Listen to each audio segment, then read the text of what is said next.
Bismillahirrahmanirrahim. Assalamualaikum warahmatullahi wabarakatuh.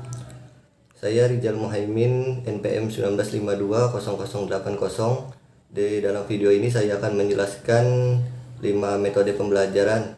Yang pertama adalah metode drill, yang kedua metode talking stick, dan yang ketiga adalah metode to stay to stray, dan yang keempat adalah metode debat aktif, dan yang terakhir adalah metode cut shot. Baiklah, yang pertama adalah metode drill. Dari kata drill dapat diartikan itu adalah latihan. Metode drill adalah teknik yang dapat diartikan sebagai suatu metode mendidik di mana peserta didik melakukan kegiatan latihan agar peserta didik mempunyai keterampilan lebih tinggi dari yang dipelajari. Dan selanjutnya adalah langkah-langkah metode drill. Yang pertama adalah siswa terlebih dahulu dibekali dengan pengetahuan secara teori sesuai dengan bahan ajar yang akan ditetapkan oleh metode pembelajaran. Yang kedua adalah guru memberikan contoh latihan soal sebelum diberikannya latihan tentang materi pembelajaran yang telah diberikan. Dan yang ketiga adalah guru memberikan latihan soal-soal tentang materi yang telah diberikan, kemudian dilakukan oleh siswa dengan bimbingan guru. Dan yang keempat adalah guru mengkoreksi dan membetulkan kesalahan-kesalahan latihan yang dilakukan oleh siswa. Dan yang kelima adalah siswa diharuskan mengulang kembali latihan untuk mencapai gerakan otomatis yang benar pengulangan yang ketiga kalinya atau terakhir. Guru melakukan evaluasi terhadap siswa dengan lembar tes. Evaluasi dilakukan pada saat melakukan kegiatan yang ketiga kalinya.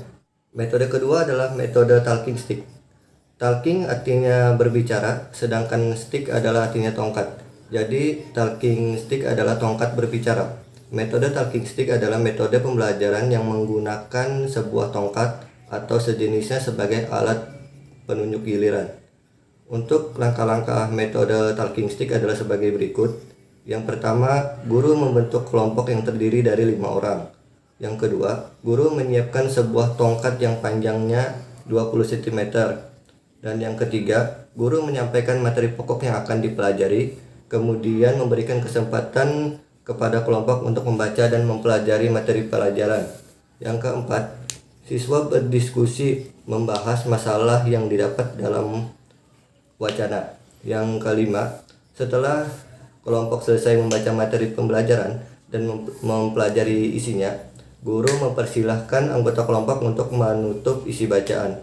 Dan yang keenam, guru mengambil tongkat dan memberikan kepada salah satu kelompok atau anggota kelompok. Setelah itu guru memberikan pertanyaan dan anggota kelompok yang memegang tongkat tersebut harus menjawabnya.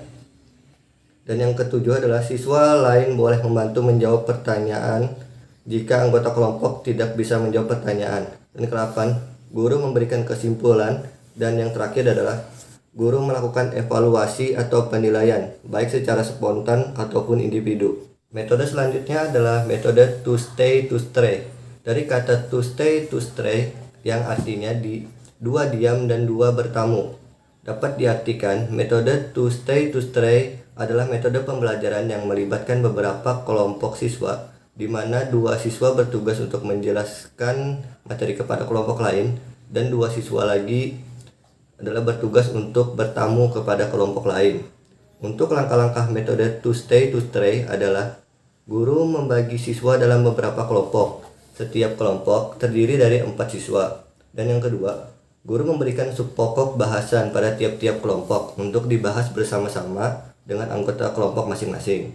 Yang ketiga, setelah selesai, 2 orang dari masing-masing kelompok meninggalkan kelompoknya untuk bertamu ke kelompok lain. Dan yang keempat, 2 orang yang tinggal di dalam kelompok yang bertugas membagikan hasil kerja dan informasi mereka kepada tamu atau dari kelompok lain. Yang kelima, tamu kembali ke kelompok mereka sendiri untuk melaporkan temuan mereka dari kelompok lain. Dan yang terakhir adalah masing-masing kelompok mempresentasikan hasil kerja mereka. Metode selanjutnya adalah metode debat aktif. Dilihat dari katanya yaitu debat. Artinya, metode ini membahas sebuah permasalahan yang memiliki atau menimbulkan pro dan kontra. Langkah-langkah metode debat aktif adalah yang pertama, guru menginformasikan masalah yang kontroversial. Dan yang kedua, membagi kelompok, memilih juru bicara dan memilih moderator. Dan yang ketiga, memulai debat dengan juru bicara mempresentasikan pandangan mereka masing-masing. Dan yang keempat, sesudah itu, moderator mempersilahkan juru bicara duduk ke kursi masing-masing untuk mempresentasikan argumen selanjutnya. Dan selanjutnya adalah juru bicara yang saling berhadapan diminta untuk memberikan argumen untuk membantah argumen pembuka dari kelompok lawan. Dan selanjutnya adalah pada saat yang tepat di akhir debat, tidak perlu menentukan kelompok mana yang menang. Dan yang terakhir adalah meminta peserta didik untuk mengidentifikasi argumen yang baik, menyampaikan poin-poin penting dari debat tersebut. Metode yang terakhir adalah metode card sort. Card artinya kartu dan sort artinya pengurutan. Jadi metode card sort adalah metode pembelajaran dengan cara mengurutkan kartu sesuai dengan materi yang telah diberikan oleh guru. Langkah-langkah metode card sort adalah: yang pertama adalah guru menyiapkan kartu yang berisi tentang materi pokok sesuai dengan materi pembelajaran.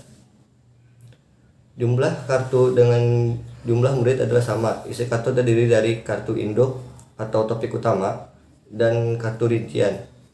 Yang kedua, seluruh kartu diacak atau dicampur. Dan yang ketiga, bagikan kartu kepada murid dan pastikan masing-masing memperoleh satu. Yang keempat, perintahkan setiap murid bergerak mencari kartu induk dengan mencocokkan kepada kawan-kawan sekelasnya. Yang kelima, setelah kartu induk beserta seluruh kartu rincian ketemu, perintahkan masing-masing membentuk kelompok dan menempelkan hasilnya di papan secara urut. Yang keenam, lakukan koreksi bersama setelah semua kelompok menempelkan hasilnya. Dan yang ketujuh, mintalah salah satu penanggung jawab kelompok untuk menjelaskan hasil sortir kartunya. Kemudian mintalah komentar dari kelompok lain. Dan yang kedelapan, memberikan apresiasi setiap hasil kerja siswa. Dan yang kesembilan adalah langkah klarifikasi atau penyimpulan dan tindak lanjut. Mungkin itu saja yang dapat saya sampaikan, kurang lebihnya mohon maaf. Akhir kata saya ucapkan Wassalamualaikum warahmatullahi wabarakatuh.